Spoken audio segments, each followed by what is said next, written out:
Farmaceut po struci, Zmago plemeniti Jelinčić u politici je aktivan od osamostaljenja Slovenije. Radio je u Leku, pa imao privatnu tvrtku, a onda je 1991. osnovao Slovensku nacionalnu stranku, čije je sjedište u njegovoj obiteljskoj kući. U dvorištu svakoga gosta dočekuje i bista Josipa Broza Tita.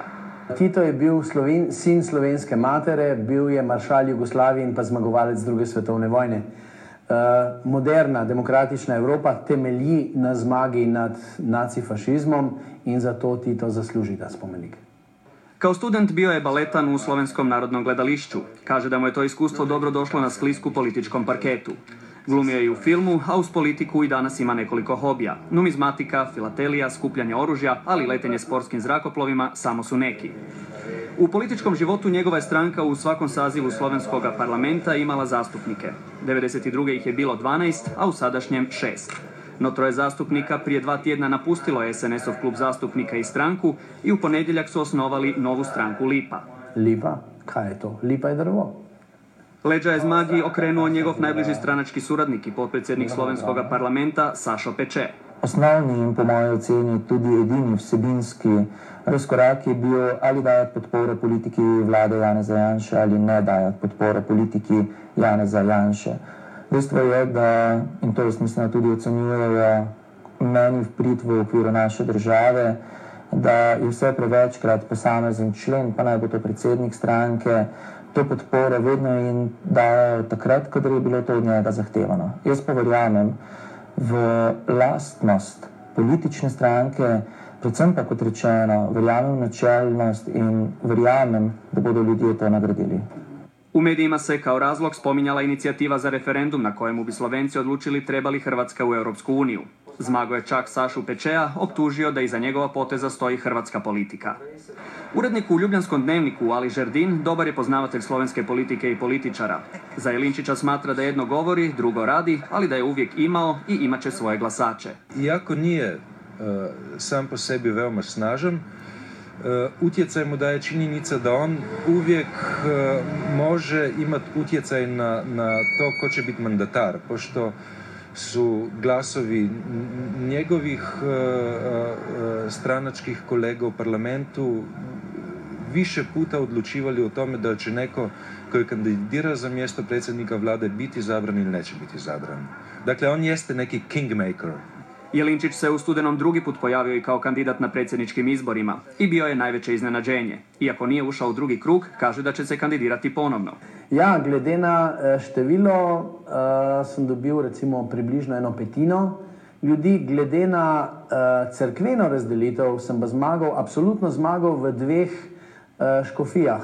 To se pravi Mursko-Soboški in pa Mariborski škofiji, to je pa 1/3 slovenskega teritorija. Iako je nepušač, u posebnim prigodama, kao što je bila proslava dobrog rezultata na predsjedničkim izborima, Zmago pali kubansku cigaru. I to je napravio u zatvorenom javnom prostoru u Press centru, prekršio je strogi slovenski zakon o zabrani pušenja i ovih će dana morati platiti kaznu od 126 eura. Poleg tega sem pa zdaj prižgal cigaro tudi zaradi tega kot protest proti temu idiotskemu kadilskemu zakonu. Zmago plemeniti Jelinčić je ultranacionalist, a na piku su mu posebice Hrvati i Hrvatska.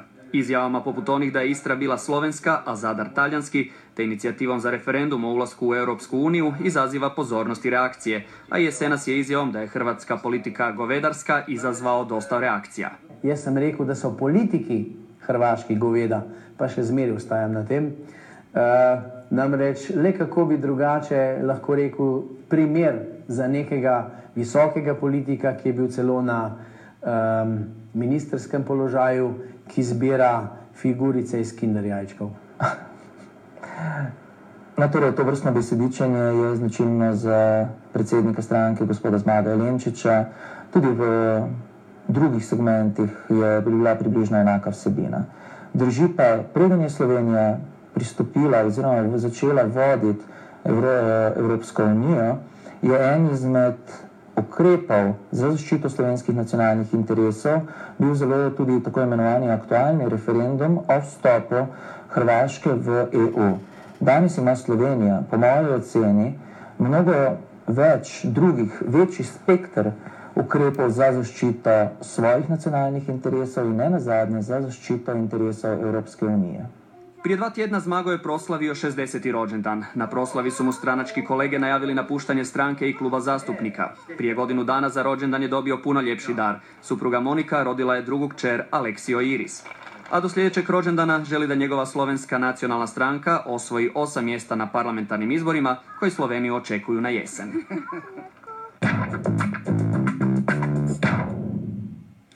Dobar dan, poštovani gledatelji. Gost emisije Nedjeljom u 2 je predsjednik Slovenske nacionalne stranke, gospodin Zmago Jelinčić. Dobar dan i dobrodošli. Dobar dan. Gospodin Jelinčiću, kako se osjećate u Hrvatskoj? Zelo dobro, brez problemov. Je li vam mrsko doći u Hrvatsku? Ne, zakaj? Jaz sem se z hrvaškim narodom vedno dobro razumel. Politika je pa druga zadeva. To sam htio pitati iz vašeg javnih nastupa, da se naslutiti da imate nešto protiv Hrvatskih Hrvata. Jesu li Hrvati pokvareni za ovaj narod? Nikoli tega nisem rekel in nikoli tega ne bom rekel. Imate pa res kilovo politiko, ki pa temelji svoje politična izhodišča na tistem, kar se je dogajalo v drugi svetovni vojni. Na ustaštvu, ki na Hrvaškem pravzaprav nikoli ni bilo sankcionirano. Denacifikacija Hrvaške se nikoli ni zgodila, čeprav bi se morala. Naravno da to nije tako, naravno da u Hrvatskom ustavu se pozivaju na ZAVNOH, a ne na ustašku Hrvatsku. Međutim, vi ste, bilo je i ovdje u prilogu riječi, predsjedničkoj kampanji imali izjavu za hrvatsku politiku da je govedarska. Ovdje su to protumačili tako da ste rekli za Hrvate da su stoka, pa ja vas u stvari ne bi zvao u emisiju da ste to baš tako rekli, međutim, o čemu se radi? Ne, tega nisem rekel. Rekel sem za politike, mislim, da je pa v hrvaškem narodu Franjo Tudžman enkrat rekel, da so stoka in to sitna stoka. Neki u Hrvatskoj da. Kada kažete za hrvatsku politiku da je govedarska, mislite li time da ste ipak prešli, da tako kažem, granicu dobrog ukusa, jer ljudi koji su glasali za tu politiku mogu se osjetiti povrijeđenima? Može to biti za njih na neki način uvreda. Pa konkretno moje pitanje, kako bi se bilo koji Slovenac osjećao da neki hrvatski političar za Janeza Janšu i politiku koju on provodi kaže nešto slično?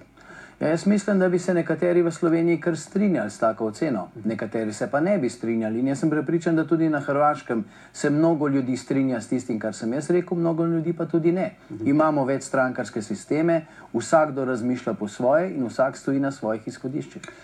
Što vas najviše smeta u hrvatsko-slovenskim odnosima? Predvsem to, da se Hrvaška nikoli ne drži dogovorov, sporazumov, skratka ničesar in vedno dela vse na škodo Slovenije. Dejstvo je, da od takrat, ko je šlo za dogovore o konfederaciji med Slovenijo in Hrvaško, pravzaprav slovenski politiki slabo ravnajo. Hrvaški politiki, ki delajo za vašo državo, so dobri, kar se tiče navznoter, vendar izredno slabi za Slovenijo. Seveda pa tudi uporabljajo, recimo, določene citate iz določenih mednarodnih aktov samo v tistem segmentu, kar jim gre v prid. Ne bi li dobri političari trebali to raditi? Se strinjam. Samo jaz sem iz slovenske strani, vi ste z Hrvaške. Jaz pravzaprav zavidam vaši državi, da ima take politike, da grejo enostavno, kakor se reče v nogometu, na džon.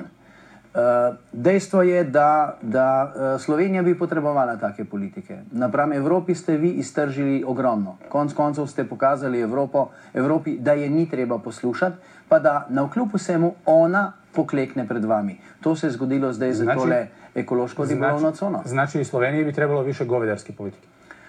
Morda tudi tega. Zašto provocirate Hrvate i Hrvatsku zahtjevima teritorijalnim za Istru? Ne gre za provociranje, gre za zgodovinska dejstva, ki so nesporna.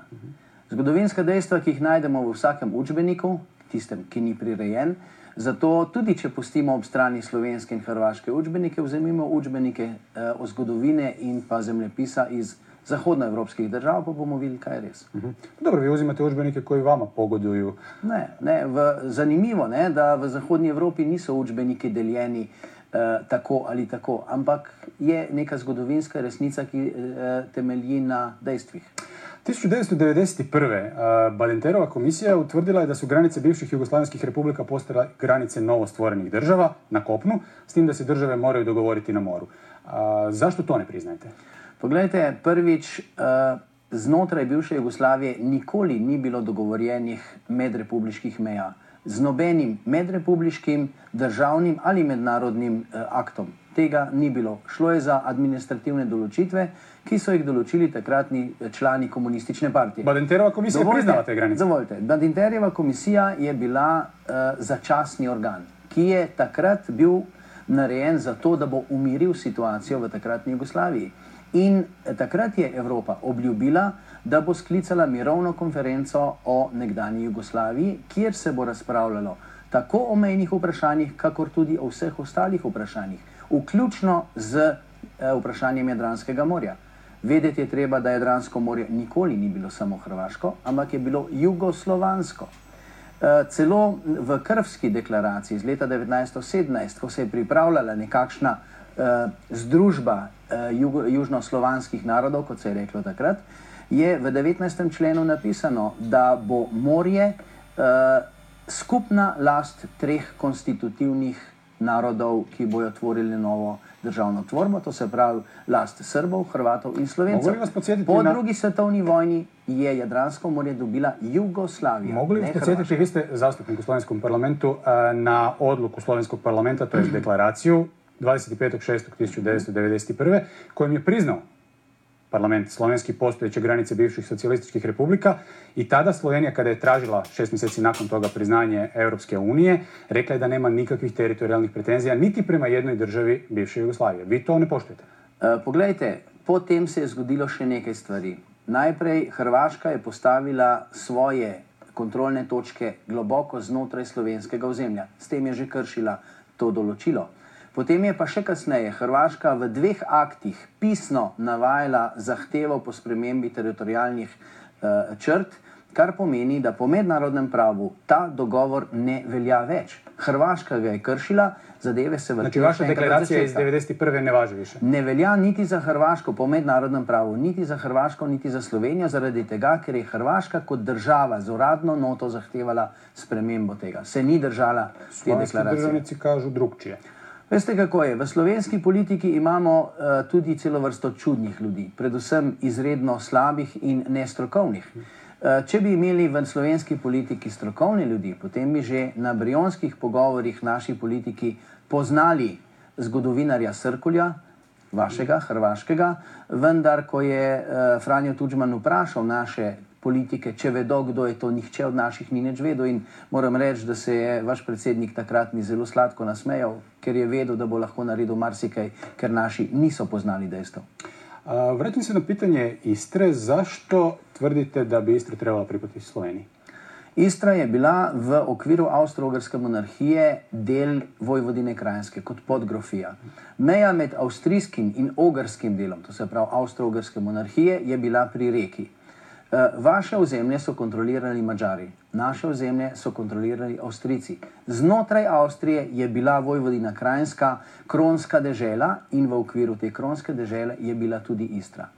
Po Rapalskem sporazumu leta 1920 so ta del vzeli Italijani. Pravzaprav zavedati se je treba, da ob razpadu Avstro-Ogrske monarhije so Italijani dobili kot vojni plen tudi Istro, Slovenijo je pa kot vojni plen pravzaprav dobila Srbija. To govorijo tudi najnovejši arhivi iz... Kad se pozivate na povijest, Hrvatska je u okviru Austro-Ugarske bila posebna kraljevina. Slovenija tada faktički, osim kao geografski pojam, uopće nije ni postojala. Dakle, nije jedan geografski pojam, samo dozvolite, nije jedan geografski pojam mogao imati Istru kada tada faktički Slovenija kao državno-pravna tvorevina jednostavno nije postojala. Vi se pozivate na nešto što nije fakat.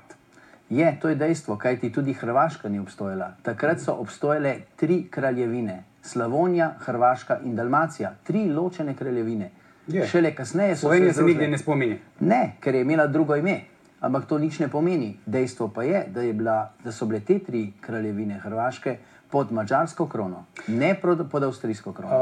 Naravno da sad ovdje idemo debelo u povijest da bi mogli držati sad povijesti, međutim niti sam ja povjesničar, niti ste vi povjesničar, ali želim reći, kada se izvlače pojedini dijelovi iz povijesti, premda vi u ovom slučaju nemate pravo, nekakva analogija hrvatske nacionaliste mogla bi dovesti do 1895. posjeta ljubljanskog gradonačelnika Ivana Tavčara Zagrebu, gdje je izjavio da su Slovenci alpski Hrvati. Hrvatski nacionalisti, takav njegov ispad, ja mislim da je ta izjava relativno nepodesna, smiješna je. Kakva je. Međutim, za hrvatske nacionaliste ta bi izjava mogla biti dovoljna da u razgovoru sa Zmagom Jelinčićem ili bilo kime taj argument potegnu na dotle da kažu jednostavno, eto, i mi Hrvati možemo imati teritorijalnih pretenzija prema Sloveniji, temeljeći ih na ovakvim izjavama. Poglejte, v tem primeru bi se jaz lahko pozval na tisto, kar je rekel Ante Pavelić v drugi svetovni vojni. On nikoli ni omenjal, da je bila Istra del Hrvaške, ampak ko je Hrvaška takrat zasedla del Bosne in del Srbije, je Ante Pavelić rekel, danes je Hrvaška država večja, kot je bila kdajkoli v zgodovini. To se pravi, kaj pa to? Da, ja pretpostavljam da se vi nećete pozvati na Ante Pavelića, ali ne, samo sprašujem. Deklarirate se kao antifašista, tako? Tako je, sem antifašist. Onda Ante Pavelić nije argument. Seveda je argument. Argument je zaradi tega, ker na Hrvaškem ni prišlo do denacifikacije. In Hrvaška se danes obnaša tako, kot bi se obnašala Nemčija po drugi svetovni vojni, če je ne bi zahodni zavezniki denacificirali. Vedeti je pa treba, da je Tito takrat naredil skupno državo in da je navkljub Jaltskemu sporazumu o delitvi nekdanje Jugoslavije, nekdanje kraljevine Jugoslavije, približno na polovici, da je Tito rekel, da bo on uredil vse te zadeve znotraj svoje skupne države. Koliko danas, gospodine Jelinčiću, osim ovakvih provokacija koje nekome mogu dizati tlak, ali u principu ne trebaju, jer vjerojatno od svega toga što vi zahtijevate neće se ništa dogoditi. Međutim, koliko danas takva priča uopće, osim za vašu političku promociju, može ičemu služiti? Danas je većinsko stanovništvo u Istri hrvatsko. Vi ste čak imali i zahtjeva da se održi referendum u Istri, pa ste, ako se ne varam, takav prijedlog iznijeli američkom ambasadoru u Sloveniji svojedobno. Međutim, danas je hrvatsko stanovništvo tamo, autohtono je... Ni autohtono, vse to je tisto. Poglejte, v času vašega tega domovinske vojne je bilo ogromno Istranov odpeljano na fronti. In mnogo ljudi je bilo zamenjanih, mnogo Istranov je bilo odseljenih, razseljenih in zamenjanih z ljudmi, ki so se iz področja Vukovarja, iz Hercegovine naselili v Istri. Skratka, gre za razliko v demografski sliki, kakršna je bila leta 1991 in kakršna je danes. Vi zbilja vjerujete da bi se Istrani na nekakvom referendumu izjasnili za to da žive u Sloveniji? To je v letu 1991 je bilo 80% Istranov tega mnenja. To je bilo objavljeno tudi v njihovih časopisih, vendar potem je hrvaška politika poskrbela, da se je demografska slika zamenjala, spremenila in danes je seveda drugače. A kako to da ni jedan slovenski političar ne iznosi ovakve ideje, nego samo vi? Poglejte, jaz sem že prej na začetku rekel, da imamo tudi pri nas določene politike, ki bi jih lahko vtaknil v isto kategorijo kot tiste, ki sem jih pri vas omenil. Politiki v glavnem ne poznajo kaj dosti zgodovine, ne poznajo kaj dosti tudi drugih stvari. V politiko, nažalost, vse nove države vlečejo ljudi, ki dostikrat pridejo brez izobrazbe, brez denarja, brez... Neće biti da samo vi imate naobrazbe. Ne, seveda ne. Samo mogoče imam pa več kot drugi. Dokazujem s svojim delovanjem in dokazujem s tem, da sem od leta 1992 ves čas v parlamentu. V parlamentu nas je mogoče 5 ljudi, ki smo od prvega sklica do danes v državnem zboru in verjetno jih bo zdaj še manj. Nas bo ostalo še manj po naslednjih oziroma teh volitvah leta 2008. Kako biste dobili ono što tražite, imali ste čak i prijedloge da se za vrijeme turističke sezone na neki način blokira granica prema Istri. Tako je. Zašto? Tako je. Ravno zaradi vaših ozemeljskih pretenzij, zaradi nespoštovanja sporazumov. Poglejte, mi smo podpisali ta ribiški sporazum, tako imenovan, po katerem lahko slovenski ribiči pridejo do Umaga loviti ribe, ne? To je bilo podpisano in vendar vaša država tega ne dovoljuje. Mislim, kaj je zdaj tukaj? Kdo zdaj krši dogovore? U 21. stoljeću blokada granica. Zakaj pa ne? Zakaj pa ne? Poglejte, Schengen je blokada meje. Kako možete predložiti izgradnju kineskog zida? Vidjet će se s mjeseca. Ne, zid se ne splača, preveč košta. Vidjet će se s mjeseca, bit će turistička atrakcija, hrvatska plemena neće moći u Sloveniju, pa evo, možete i tako pokušati. Poglejte, kitajski zid se ne izplača. Ne? Poleg tega, kitajski zid je že na Kitajskem. Tukaj bi bil kvečem tisti zid, o katerem smo mi nekoč v skupni državi sanjali in smo govorili, da ko bom velik, bom carinik na Kolpi. No, zdaj imamo carino in tudi šengensko mejo. Je li vas tišti to što neće biti, barem se neće vidjeti carina kad Hrvatska uđe u Europsku uniju? Veste, vstop Hrvaške v Evropsko unijo mislim, da se bo potegnil tako, kot sem rekel. Ko so vaši politiki govorili, da bo Hrvaška v Evropski uniji 2001, potem 2003, potem 2005, potem 2007, zdaj je leto 2008 pa še ni. In jaz sem že takrat rekel, da nikakor ne more biti pred 2012. In verjetno bo pa še kasneje. Ovoga tjedna vi ste u slovenskom parlamentu, i to je nekakav povod u stvari zašto razgovaramo, podnijeli zahtjev za referendum o prijemu Hrvatske u Europsku uniju. O čemu se radi? Vaša stranka?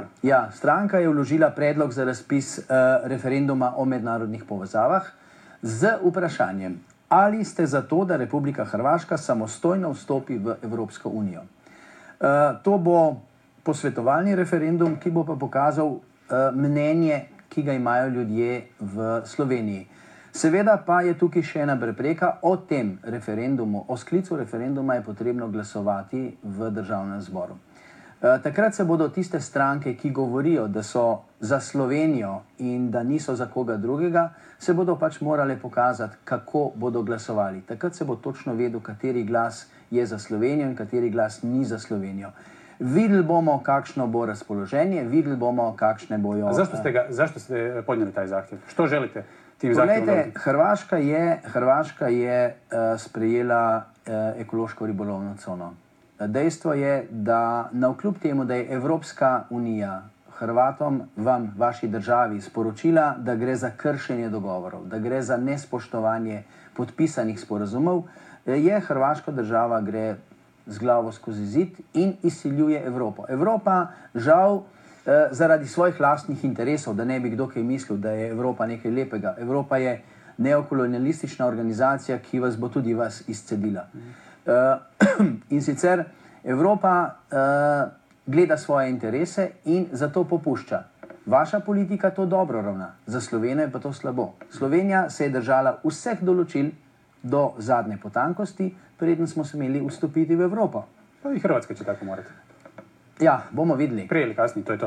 Dejstvo je pa to, da je vprašanje, ali Slovenija je morala iti v paketu v Evropsko unijo, skupaj z drugimi državami, in jaz sodim, da je za Hrvaško najbolje, da gre v Evropsko unijo skupaj v paketu z ostalimi državami Zahodnega Balkana, to se pravi skupaj s Srbijo, z Bosno in Hercegovino, Črnogoro, Makedonijo in Albanijo. Zakaj pa ne? Konec koncev, morda je Hrvaška gospodarsko malo na boljšem nivoju, pa tudi to je diskutabilno. Vendar pa zagotovo glede spoštovanja evropskih norm ni na nič drugačnem položaju kot vi kažete da želite da Hrvatska uđe u Europsku uniju skupa s ovim državama koje ste nabrali, da ne bi blokirala, kada jednog dana ako uđe samostalno, da ne bi blokirala ulazak Srbije u Europsku uniju. Ne samo Srbije, tudi Bosne in Hercegovine, pa tudi Črne Gore. Dobro. To vam je jedan od argumenta. Nedvomno. Pa mislim, ne radite li vi to isto sa ovim referendumom? Pokušavate blokirati pristup Hrvatske Europskoj uniji? Sve sam vam povedal zakaj.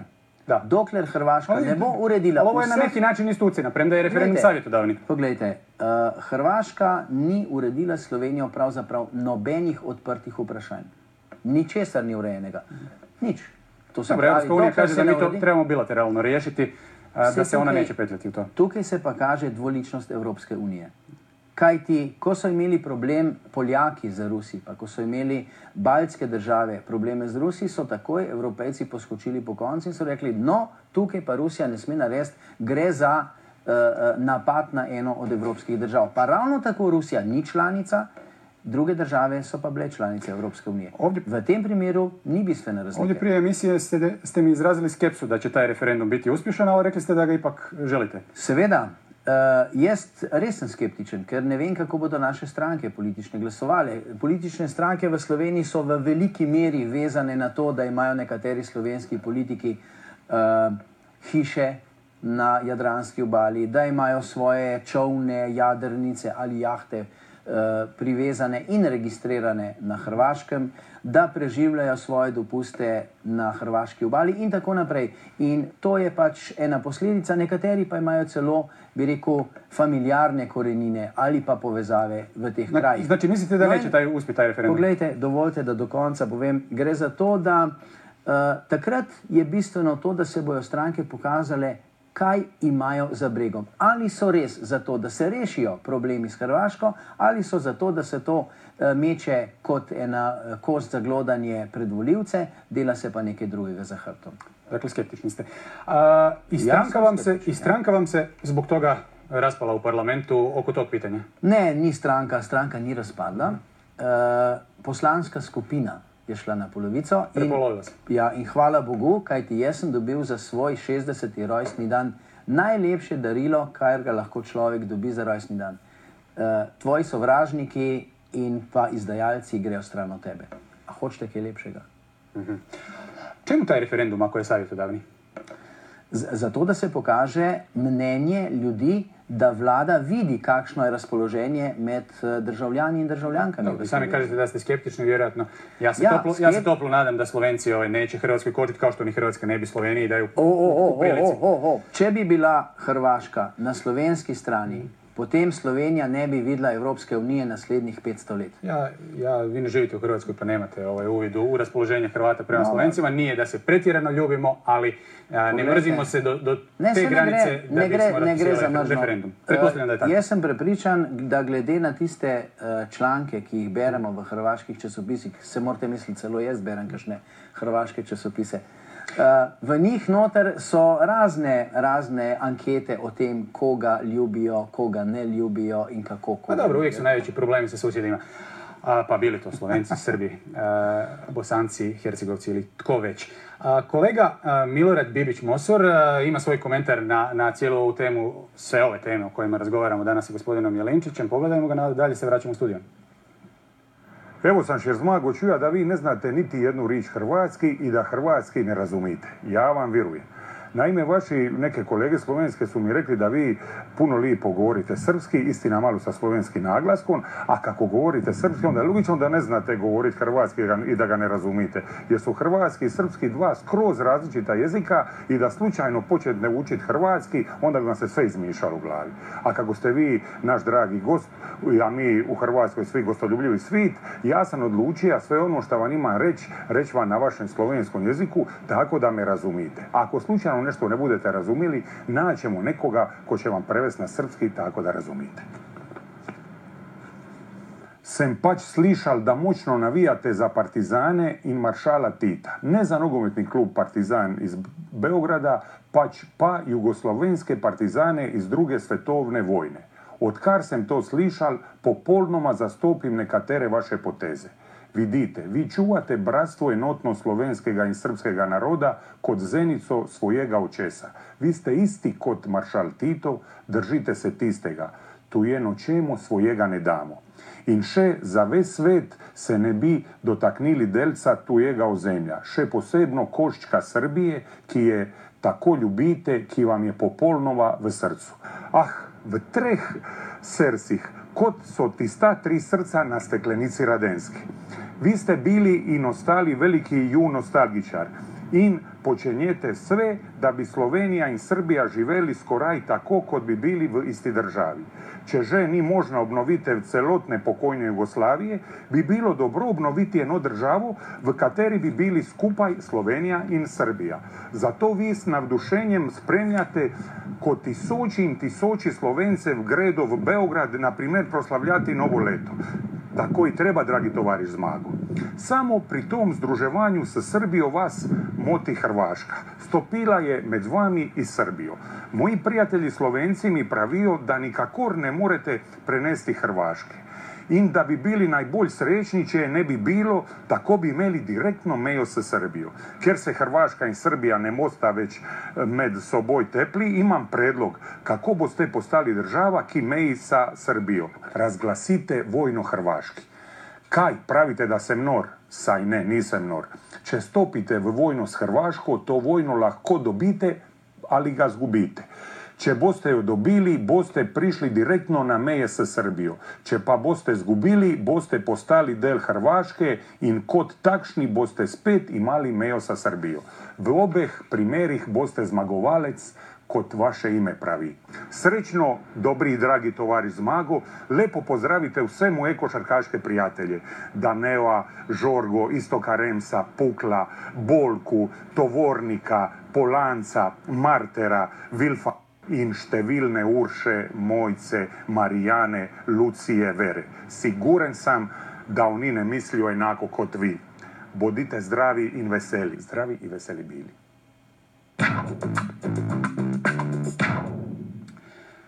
Evo, vidjeli smo. Hvala za lepe želje. Res, da je bil jezik bolj ukrajinski kot slovenski, ampak sem razumel. Dobro, bolje nego vaš hrvatski.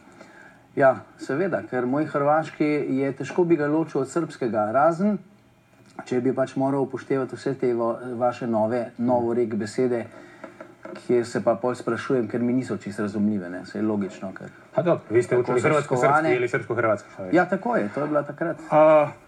Da ste predsjednik Slovenije, kojim slučajem postali, kakvi bi bili odnosi Hrvatske i Slovenije? Uredili bi se. Kako? Kako? Kolega kaže da predlaže vam da, naravno šali se, predlaže vam da objavite rat Hrvatskoj pa ćete doći na svoje. Ne vem, kako on misli, pa kaj misli, koliko je resnice v njegovih besedah in njegovih željah. Jaz sem v njegovih besedah zaslutil bolj eno tako, bi rekel, onemoglo jezo. Dakle, što biste napravili da ste slovenski predsjednik? Kako bi ti odnosi izgledali? Rekli ste da bi bili konkretni, ali kako? Što? Počakajte, ko bom predsjednik, pa boste vidjeli kako bom to rešil. Dobro, ne morate biti predsjednik da biste imali nekakvu viziju kako riješiti hrvatsko-slovenski odnos. Ja, sam zakaj bi jo izdajal. Ni potrebno govoriti o moji viziji, kaj bi naredil, če bi bil predsjednik. Vprašajte me, kaj bom naredil v parlamentu, vam bom lažje povedal. Može i to. Što biste napravili osim ovog zahtjeva za referendumom?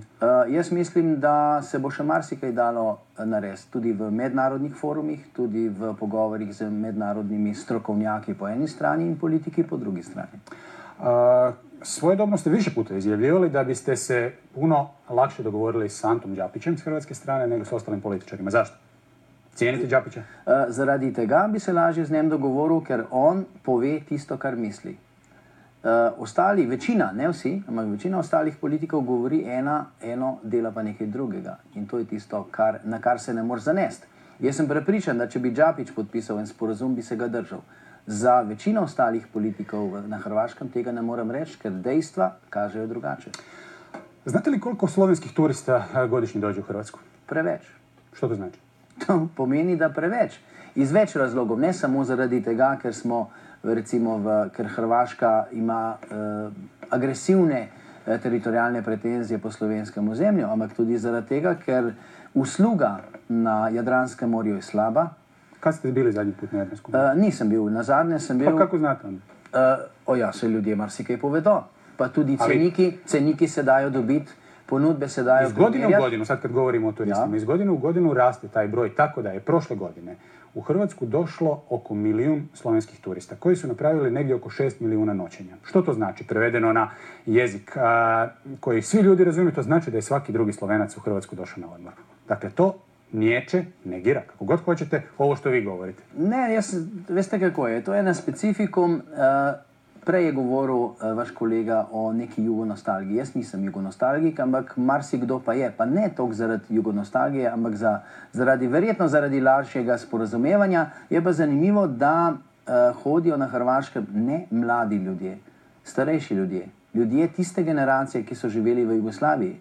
Mlajši hodijo raje, ceneje in na boljše počitnice v Španijo, v Grčijo, v Turčijo.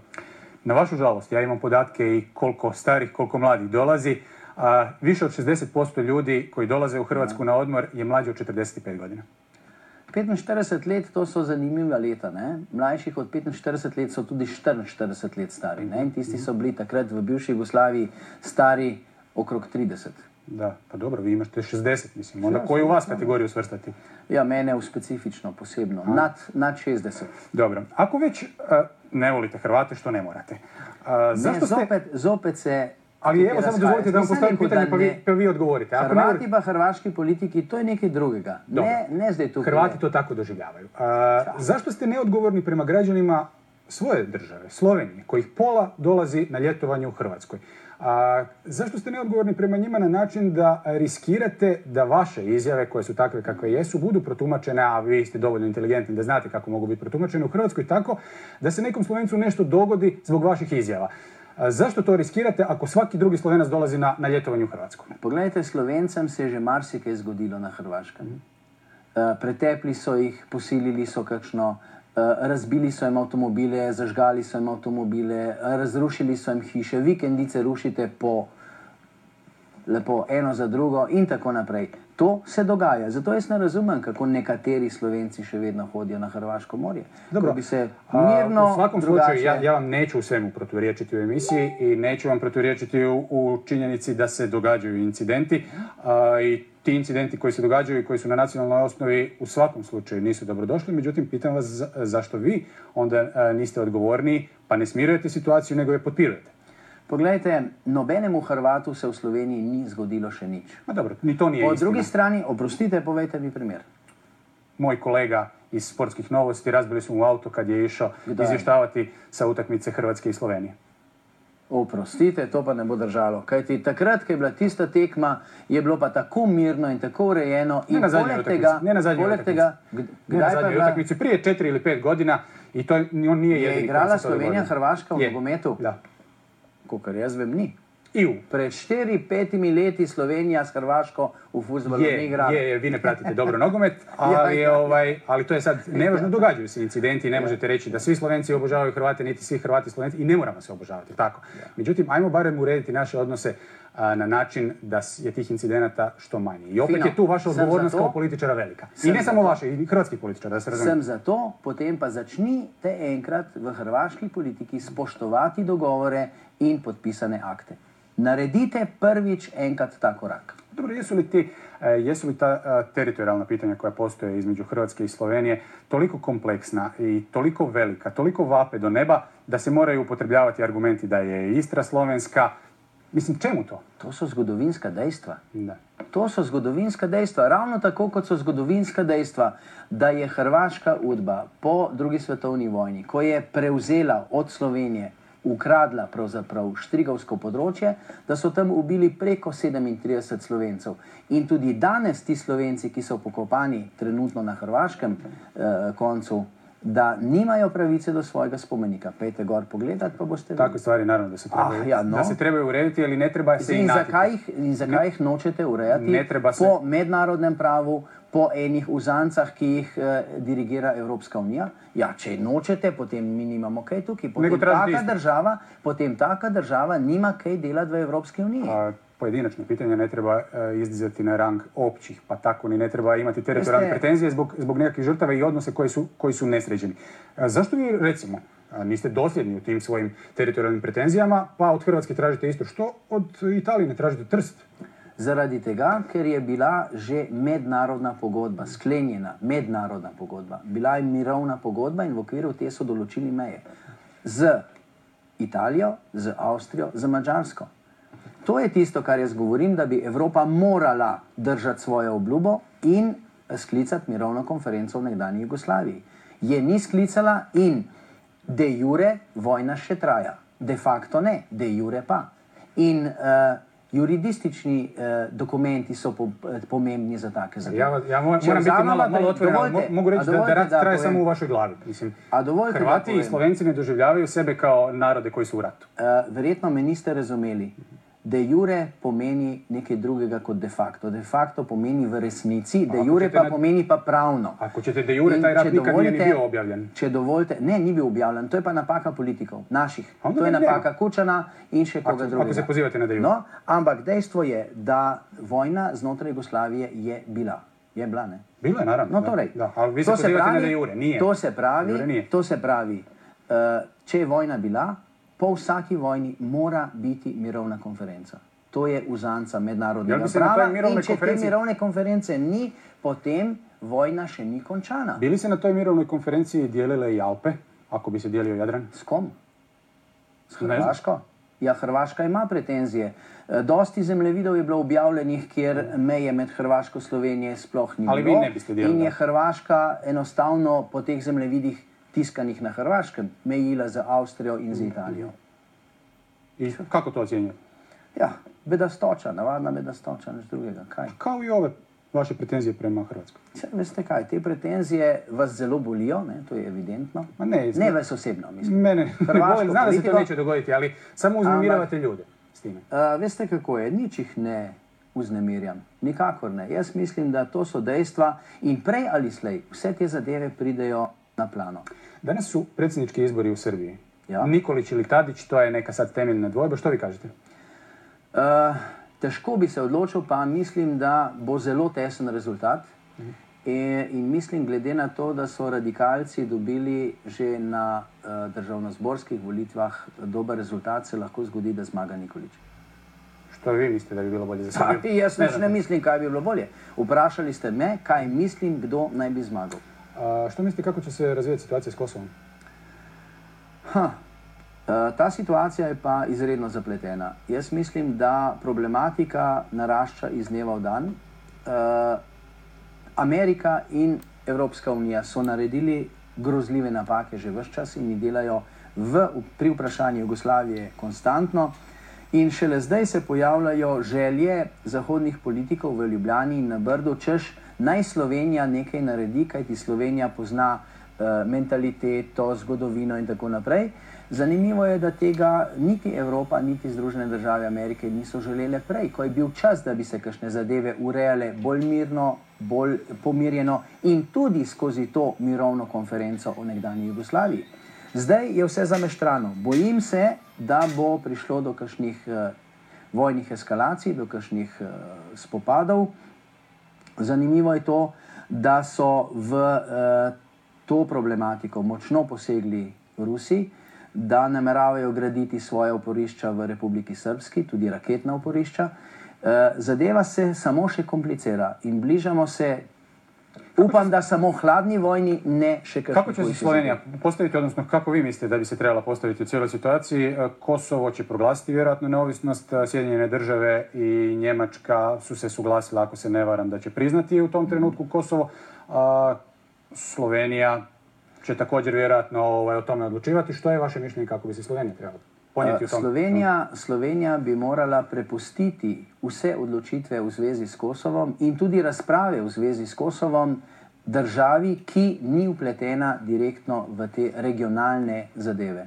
Dejstvo je, da smo bili skupaj v isti državi, v nekdanji Jugoslaviji, zato Slovenija mirno lahko reče, gospodje Francozi, ko boste vi prevzeli predsedovanje ob drugi polovici letošnjega leta, pa vi rešujete ta problem. Konec koncev, Francozi so bili vpleteni v te zadeve preko NATO pakta in preko Evropske unije že od samega začetka. Če so takrat bili pripravljeni ravnati samo po svojem razmisleku in ne poslušati nikogar drugega, naj rešujejo zadeve naprej. Znači mislite da Slovenija treba stajalište Evropske unije prihvatiti? To je nekako stajalište Slovenija bo sprejela to, zagotovo bo sprejela, vendar pa jaz ne bi prehiteval zadeve. Jaz bi pustil, da drugi urejajo, da drugi nekaj uredijo na zadeve, vendar pa zagotovo bi moralo to biti na obojestransko korist. Oziroma za obojestranskim pristankom tako Beograda kot Prištine. U Hrvatskoj je nerazumljivo da osoba koja za sebe tvrdi da je nacionalista, vi to tvrdite, može cijeniti Tita. Zašto cijenite Tita? Poglejte, zgodovina je nedvomna. Tito je bil, navkljub vsemu, je bil zmagovalec druge svetovne vojne. In Tita lahko vzamemo za primerjavo, vzamemo tako kot kakšno močno zdravilo. Pozdravi bolezen, ima pa tudi stranske učinke. Obilježavate njegov rođendan, ako se ne varam, 25. Takrat imamo dan odprtih vrat, vrata so odprta, ljudje mirno lahko prinesejo cvetje ob spomenik in moramo reči, da je veliko rož. Hoćete li štafetu nositi? Ne, štafete ne bom nosil, to so nosili drugi pred mano, tisti, ki sedijo tudi v vaši politiki in tudi v naši politiki. Jesu, to je točno. No. Tito je znači za vas bio dobar državnik? Odličen državnik. To je bil državnik, ki je znal po svetu nabrati denar in ga pripeljati v državo. Govori se, kako smo v tistih časih v bistvu hranili vse neke te afriške države in tako naprej. Vendar malo kdo ve, da v bistvu je ta denar bil namenjen za tiste države, ampak je Tito na poti, ko je bilo potrebno skriti ali vzhodne ali zahodne tiste donatorje, je pol denarja vzel in ga pustil znotraj Jugoslavije, pol je šlo pa naprej. Če bi danes imeli take politike, jaz sem z velikim veseljem imel kakšnega, ki bi iz celega sveta denar nosil, recimo v Slovenije, pol denarja bi ostalo v Sloveniji, samo pol bi ga šlo pa naprej. Ako je Tito tako dobar državnik, kako to da se onda izborio da Istra bude u Hrvatskoj, a ne u Sloveniji, što vas toliko boli? Tito se ni nič izboril za to. Šlo je predvsem za klečeplazništvo Slovenske komunistične partije, ki je pristala na čisto vse.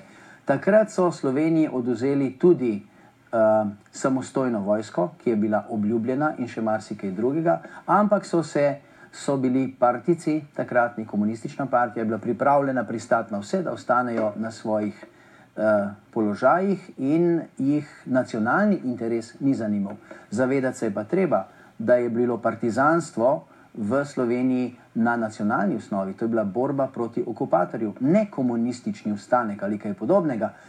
In treba se zavedati, da je bila prva protifašistična borba tudi v Sloveniji, na svetu, že leta 1927, ko je moj stric Zorko Jelinčič ustanovil prvo protifašistično organizacijo Tiger na Slovenskem Primorskem, ki je bilo takrat okupirano s strani Italije. Znači ti opraštate Istru? Ne, jaz nikomur nič ne opravičujem. Zakaj pa? Jaz gledam samo zgodovinska dejstva in tehtam zgodovinska dejstva. Kakšno težo ima ta zadeva, kakšno težo ima ona zadeva. Ako je Tito bio tako dobar, a tvrdite da je bio veliki državnik, kako to da se vama dogodilo za vrijeme te Titove države da ste bili 3,5 godine u zatvoru? Zato, ker sem imel predolg jezik na napačnem mestu in ob napačnem času. U toj državi? Koju je vodio Josip Broz Tito? Ja, pa kaj? A ipak je bila dobra. Znači, trebala je sankcionirati ovako kao vas. Poglejte, vi spreobračate moje besede. Govorili smo o Titu, zdaj govorite o državi. A ko je bio na čelu te države? Na čelu države je bil, samo Tito je bil država. L'état c'est moi je rekel nek francoski kralj, nek Ludvik. Že davno prej Tito tega ni rekel in Tito tega tudi ni bil. Zanimivo je, primerjajmo vaše politike, koliko imajo privatne lastnine, pa koliko je imel Tito privatne lastnine, ko je umrl. Vi vjerujete dakle u demokratičan okvir te Jugoslavije? Dakle, ako kažete da Tito nije vodio. A lahko odgovorite na to? Evo, vi meni odgovorite na ovo pitanje. Bom. Poglejte, v tistem času je bila Jugoslavija v okviru svetovnega in evropskega reda absolutno v špici. Tega ne morete trditi. Časi se pa seveda spreminjajo. Pred 50 leti so bili nekakšni okviri demokracije drugačni. Ampak v 50 letih so v Angliji na debelo zapirali, v državi z največjo demokratsko tradicijo so na debelo zapirali tiste, ki so kaj narobe govorili. Irci so sedeli po zaporih, kakor ste jih hoteli. Vam u stvari treba kult ličnosti. Vi volite Tita zbog kulta ličnosti, ne volite njegovu državu. Poglejte, to ni bila njegova država. Jaz se strinjam, da ta država je bila na slabih temeljih narejena, na napačnih temeljih, da je bilo marsikaj narobe, marsikaj je bilo pa tudi dobro. Pravzaprav, poglejte na Hrvaškem, koliko ljudi si zdaj lahko špoga, da si gradi hišo. Recimo. Koliko? Hudičevo malo. Samo nekateri, tako približno, tako kot v Sloveniji, samo nekateri, ki imajo precej pod palcem. Pa če pogledamo... To je danas sve izraženje, daju se krediti, nije baš tako. Ne, pustite kredite. Imate tajkunizacijo tudi vi tukaj na Hrvaškem, ne samo mi. No torej, a odobravate to? Vi ste u svakom slučaju što se tajkuna tiče bolje postupili nego Hrvatska. Tu Sloveniji svaka čast. No, pa tudi mi nismo dobro uredili. Tudi mi še nismo dobro uredili. In jaz sem pričakoval, da bo premijer Janša takoj, ko bo prišel na vlado po letu 2004, sprejel tudi tiste zakone, ki jih je zdaj sprejel proti tajkuni. Gospodine Zmago, recite zašto ste vi nacionalist? Zašto ste se opredijelili biti slovenski nacionalist? Poglejte, što je dobro u nacionalizmu? Vsak Francoz je nacionalist. Vsak Francoz pravi, mi Francozi smo najboljši. Vsak Anglež je nacionalist in pravi, mi Angleži smo najboljši. Pri nas ima biti nacionalist slab prizvok še iz bivše nekdanje Jugoslavije. Takrat bi morali biti Jugoslovani, nikakor pa ne Slovenci, Hrvati, Srbi ali kaj drugega. Ne? In to je tisto. Mi imamo v naših prostorih bivše Jugoslavije v glavi še zmeraj vgrajen nek čip, ki se je gradil dolga desetletja, da je ljubiti svoj narod, lastni narod, da je to prepovedano in slabo. Mislim, da to ni slabo.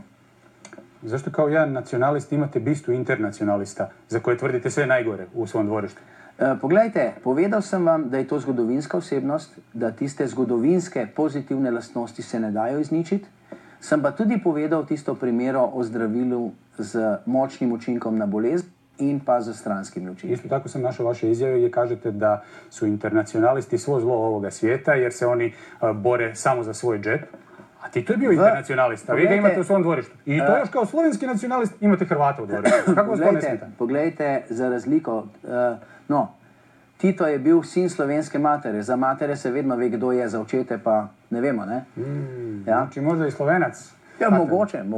Dobro, dajte neku knjigu napišite, to će se vjerojatno dobro prodavati, tako imate informacije. Jaz ne pišem takih knjig, jaz pišem knjige o numizmatiki in o podobnih zadevah, ne pa o kakšnih političnih osebnostih. Takole je, pogledajte, nacionalizem je pravzaprav dobra stvar, internacionalizem pa izniči nacionalizem. Kajti internacionalizem je tista zadeva, ki gre preko vseh meja. Če ne ljubiš samega sebe, ne moreš ljubiti nikogar drugega. In tukaj so internacionalci, najbolj internacionalni so duhovniki. Je Rimokatoliška cerkev, ki je ne zanima nič drugega kot profit. Konec koncev, največji kapitalist v Sloveniji ni morda kakšen posamezen tajkun, ampak je Rimokatoliška cerkev, ki pa je seveda svoje bogatstvo dobila ob pomoči nekdanjih komunistov. Še v skupščinskem sistemu leta 1992, ko je bilo glasovanje o zakonu o denacionalizaciji, takrat je liberalna demokracija zapustila skupščino, znotraj so pa ostali predstavniki, to je bil takrat SDP, ki so bili nasledniki komunistične partije, ki so ostali noter in zagotovili kvorum, ampak so pa seveda načelno, narekovajih seveda, glasovali proti zakonu. Ako hrvatskim gledateljima neće biti jasno ovo što govorite, može jedno pojašnjenje, to je da ste vi kao nacionalist protiv katoličke crkve, što je isto u Hrvatskoj presedan. U stvari ne postoji, ja mislim u Hrvatskoj niko ni nema presedana. Jaz ločim cerkev in vero. In spoštujem vero in spoštujem vernike. Glede Rimokatoliške cerkve pa lahko rečem samo to, da je to organizacija, ki ne skrbi za ljudske duše, ampak skrbi za crkvene finance. To je najboljša finančna in najmočnejša finančna ustanova. Kada govorimo o nacionalizmu, jedan slovenski umjetnik kaže da svi nacionalisti u svim zemljama bivše Jugoslavije mogu biti mirni pred Bogom jer postoji jedan gori nacionalista, to ste vi. Hvala lepa za poklon. Kdo pa je to? To vam je kompliment. Ne smijem vam reći. Pogledajte kdo je to rekao. Morate pratiti malo bolje vaš tisak. Je li vaš nacionalizam na neki način... Kjer pesnik je to rekao? Jedan dobar pesnik. Dobar? Dobar, meni se sviđa. Je li vaš... Poznam večino dobrih pesnikov, pa kakor jih poznam, nihče od dobrih pesnikov je to rekao. Ne. Pa sviđa vam se tako da... Dobro, ne važno. Je li vaš nacionalizam na neki način reakcija na internacionalizam vašeg oca i vaše obitelji koja je sva redom bila u partizanima u vrijeme Drugog svjetskog rata? V partizane so šli, res je, vsi so bili v partizanih. Moram povedati, da oni so šli v partizane zaradi borbe proti okupatorjem slovenskega naroda, ne zaradi komunistične partije. Vse sem vam povedal, komunistične partije je bilo pravzaprav malo v teh partizanskih krogih. In komunistična partija je prevzela, bi rekel, vodilno vlogo ali pa si je prigrabila vodilno vlogo šele po tistem, ko je Hitler napovedal vojno takratni Sovjetski zvezi. Do takrat je bilo prepovedano kakršnokoli oboroženo upiranje okupatorjev s strani komunistične partije, celo z smrtno kaznijo. Slično objašnjenje. Ne, to su dejstva. Slično objašnjenje narodno-oslobodilačke borbe u Hrvatskoj i hrvatski nacionalisti isto koriste, ali ajmo se odmaknuti. To su zgodovinska dejstva. Ajmo se odmaknuti od toga, ajmo govoriti malo o aktualnim stvarima. kako gledate, a ovdje ste mi nešto u emisiji naznačili, kako gledate na članstvo Slovenije u Europskoj uniji? Što je Slovenija dobrog dobila ulaskom u Europsku uniju, a što se pogoršalo? Slovenija je dobila dobrega to, da je recimo možen prost prehod in pretok kapitala in vsega skupaj po Evropi. Vendar pa je to tudi pravzaprav slaba zadeva. Druga silna zadeva, ki je slaba, je to, da bo Slovenija morala zdaj plačevati za tako imenovane nerazvite v kar precejšnji vsoti. Znotraj bivše Jugoslavije smo plačevali za nerazvite, je Slovenija največ plačevala. Pa takrat je bilo v Jugoslaviji 20 milijonov ljudi, pa recimo, da je bilo 2 milijona nerazvitih in za te smo plačevali prispevke. Zdaj, ko smo vstopili v Evropsko unijo, sta zraven prišli še Romunija in Bolgarija, ki sta zelo nerazviti državi in bomo morali plačevati za njih. Ravno tako za Poljsko, za poljske kmete, ki jih je tako rekoč praktično večina od poljskega prebivalstva, tudi ta bo treba plačevati. Jeste vi bili protiv ulaska v Evropsko unijo? Ja. A protiv ulaska v NATO? V začetku ne, potem sem pa mislil, da bo 5. člen Washingtonske pogodbe pomagal kaj pri naših odnosih s Hrvaško. Takrat sem rekel, da sem za NATO, ampak kot vidim, je tudi NATO ena organizacija, ki je dosti bolj za biznis, kot za karkoli drugega. Dobro, kad nema rata na prostoru evropskom, onda je i za biznis. No, se biznis delajo NATO-vci posod po svijetu, to se ne skrbeti za to, ne. Izazvali ste reakciju u Sloveniji svojom reakcijom na zabranu pušenja. Vi ste nepušač, međutim demonstrativno ste zapalili cigaru, zašto? Pogledajte, zakon je totalno... To vas pitam zato jer taj zakon će uskoro biti donešen u Hrvatskoj. Vem. Ta zakon je bedast in postavlja ljudi v neenakopraven položaj. Kriminalizira kadilce, pa vendar tobak ni prepovedan. Nihče se ne ukvarja z drogo, nihče se ne ukvarja z heroinom, pa tisto je prepovedano. Ba je, zdaj ne vem. Ampak te igle najdete povsod naokrog. Mladi se špricajo v žilo, žerejo vse mogoče tablete in nikogar to kaj dosti ne zanima. Zanimajo jih pa kadilci. Tukaj gre za posnemanje nekih evropskih, bi rekel, nekih tendenc, ki pravzaprav tudi po strokovni plati nimajo kakšne velike, bi rekel, velike teže. Konec koncev, če bi hoteli prepovedati kajenje ali pa izkoreniniti kajenje ali pa zmanjšati število kadilcev, se to dela na drug način. Prvo z izobraževanjem in v izobraževalnem procesu v šolah. Drugo z ceno cigaret, da dvigneš ceno cigaretom, da potem en reče, rajš grem kaj drugega, ne bom cigaret kupil. In nikakor pa ne z tako prohibicijsko zakonodajo. Vi znate biti konstruktivni. Recimo, kada vam se postavlja pitanje oko rješavanja problema Ljubljanske banke, koje je vaše stajalište? Hrvaški sabor je sprejel zakon že v zgodnjih 90-ih letih, da so vsi dolgovi Ljubljanske banke na skrbi Hrvaške države. Ja sam našao jednu vašu izjavu, zato vas to pitam, jer ona odudara od ovog što ste sada rekli. U Nedjeljnoj Dalmaciji 1999. ste izjavili da dugovanja štedišama Ljubljanske banke riješio bih tako da priznamo njihove uloge u novoj Ljubljanskoj banci, jedino što ne bi svu svoju štednju mogli dići odjednom nego sukcesivno. Ja, to je samo del, to je bilo vprašanje, kako bi rešil to takoj po tistih naših, ko smo šli na razen. V tistem času bi se to najbolj splačalo. Zakaj? Ker bi se tudi Ljubljanski banki najbolj splačalo. Gre čisto za finančno potezo. Nervira li vas kada iz vašeg prezimena izvode zaključak da ste Hrvat i to vas često pitaju? Ne, to mene ne moti. Ljudje razmišljajo marsikaj, to je njihova legitimna pravica, jaz se pa za to ne sekiram. Ajmo ovako za kraj. Mogu li Slovenci i Hrvati, po vašem mišljenju kao slovenskog nacionaliste, u ičemu surađivati, kako i na koji način? Seveda, moram povedati, da pred dosti leti, v začetku, v 90-ih let, sem jaz dostikrat nekaterim hrvaškim politikom predlagal, da dajmo se usesti skupaj, najdemo skupne rešitve, pa se ni dalo. Bili so tako polni sami sebe in tako, bi rekel, izključujoči do Slovenije, da se z njimi ni dalo nič pogovarjati. Pa sem pa rekel, v redu, gospodje, če niste za pogovor, pa ne. Mislite li da će ovaj problem, i to je moje zadnje pitanje, mislite li da će ovaj problem u Piranskom zaljevu moći riješiti Međunarodni sud pravde u Hagu? Na to sodišče ne bo šlo to vprašanje. Ne bo ga reševalo tega. Neće. Ne.